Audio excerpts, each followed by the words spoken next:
If there's one thing I've talked about more than anything else on this channel, it's the MCU. I've been a pretty big fan of the MCU since 2018, and Avengers Infinity War got me into it. I ranked every movie in the MCU, and that's my longest video to date. I ranked my top 5 favorite characters, and I definitely talked about some movies more than others. But I've never really gone into an in-depth review of any movie, and today we're going to be going over Avengers Endgame. Now, I haven't really given any Marvel movie or MCU movie a respected video, so that changes tonight, baby. This is Bonnabert's in-depth review of Avengers Endgame. So, the first section is going to be why this is the perfect ending for the Infinity Saga. Our 3 main heroes' arcs are completed in this movie. Well, maybe not Thor's. Tony goes from being arrogant and full of himself to being selfless and sacrificing himself for the universe, and dying in the process. Now, the movie ends off with Steve getting the life that he deserves and that he wanted, and that he never got to have because he was frozen in ice. And he gets to grow old with Peggy. And then we get to Thor. Now, Thor's pretty depressed in this movie because he lost everyone in his family. No more Odin, no more Frigga, and no more Loki. And I thought this could make some pretty big development for Thor. But in the end, they kind of just made him fat and drunk. Now, this was pretty funny the first time I watched this movie in theaters. But the more and more I watch it, I don't like how they kind of played his depression as a joke. Because, depression's a serious thing. It's not really anything to joke about. And that's really my complaint with this movie. I just don't really like what they did for Thor. It could have been much better, but that's it for the 3 main heroes. Now, this is the segment where I talk about the best part of the movie, in my opinion. Yeah, sure, the stuff to do with characters is amazing, but also the battles and the CGI are basically flawless. I mean, I'm sure they're not perfect, but they're pretty great. First of all, they made this beautiful final battle. The action was great. The suspense was killing me throughout the whole battle. Well, when I first saw it in theaters. And this is honestly my favorite battle in all of the MCU. And I'm pretty glad that this was that 1 in 14,605 odds of happening. Because I wouldn't have had it any other way. Another one of my favorite battles was Captain America versus Captain America. It was pretty comedic and pretty great too. I just love how they kept falling through Avengers Tower. And just seeing the difference from 2023 Cap to 2012 Cap kind of shows you how much someone can change. You also got some great battles that hold some emotional weight, like Hawkeye versus Black Widow. I won't get too detailed with this fight, but we all know the outcome. Now, let's get to the part of the video where I talk about the story and plot. And man, I'm telling you, this movie took a very different turn than I thought it would take. Now, I couldn't believe that they killed Thanos in the first 20 minutes of the movie. That left me wondering what was going to happen next, and I really liked that. And the rest of the movie was pretty unpredictable. I hadn't seen any spoilers because I didn't have a phone in 2019. And I didn't get any spoilers in my recommended like I do today. Okay, I'm going to go on a little side tangent here.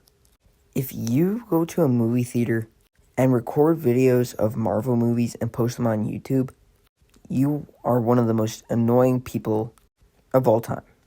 This is a big problem because part of No Way Home was spoiled for me. And Doctor Strange, and Love and Thunder, and Black Panther Wakanda Forever.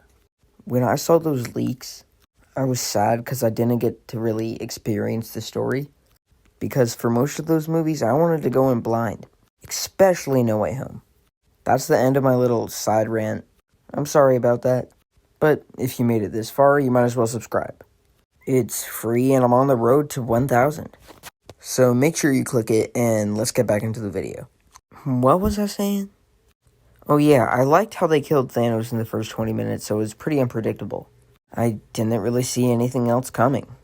But the one problem I have is that we didn't really get to see that 5 years. You know, the 5 years where half the population was gone. I would have liked to see a little bit more of that. You know what? Let's switch topics and talk about the big bad of this movie. And just the Infinity Saga in general. The twerking man himself, Thanos. In this movie, he was a lot more intimidating and ruthless. Probably because the one we see the most in this movie is 2014 Thanos. Now, I definitely like Infinity War Thanos a lot more. Because I feel like he fit Infinity War a lot more. But Endgame Thanos fits Endgame a lot more. And he's just a great big bad for the MCU. Well, the Infinity Saga at least. Because we're about to get Kang. I hope he appears more than Thanos. And well, I think he is. Because he's in the first movie of Phase 5. Next up, this is probably the last segment of the video. I want to talk about pacing. And this movie's paced pretty great. Now, the runtime is 181 minutes, and that's 3 hours and 1 minute. So you'd probably expect this movie to feel like boring when you're watching it, and just a pain in the butt to sit through. But it's actually not like that at all. The fast-paced action really makes it fun and not slow at all. And it's really suspenseful. It doesn't really feel like any time passes when you're watching this movie. And it really doesn't feel like 1 hour and 81 minutes long. I'd say it feels like maybe 2 hours long. And that's a good thing. Okay, maybe I lied. That wasn't the last segment of this video, but it's definitely the second to last, I promise. Another good thing about this movie is that it manages to balance funny humor with kind of serious topics. I don't think topics was the right word there. I mean, there definitely are some serious topics, but I'd say more serious scenes. The humor is actually pretty good, and I found myself laughing at many moments in the movie. And just one more thing, the score for this movie is amazing. It should have won in the Oscars in 2019.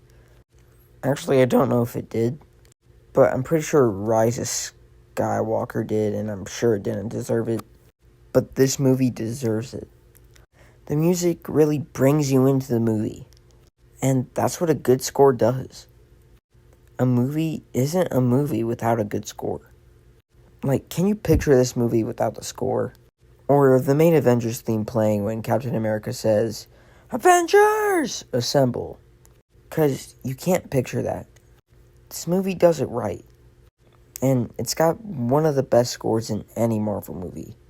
Well, that was my full in-depth review of Avengers Endgame. Now, this video took a lot less time to make than I thought it would. And I had a lot of fun making it, and I'm pretty proud of the finished product. My next longer video will probably be next week, Ant-Man and the Wasp Quantumania review, which I'm very excited to make. I have tickets for the movie on February 17th, and I'm really excited for it. In the meantime, tell me what shorts you want me to make. I don't really have any ideas. I mean, I can make my usual memes, because they get a lot of views. But I want to make what you guys want me to make. So, if you enjoy this video, make sure you hit that like button and subscribe. It's free. And please, just please tell me what you want to see in the comments. Because I'm out of video ideas. I'm serious. I need help. So, that's it for the rest of this video, and that's a cut.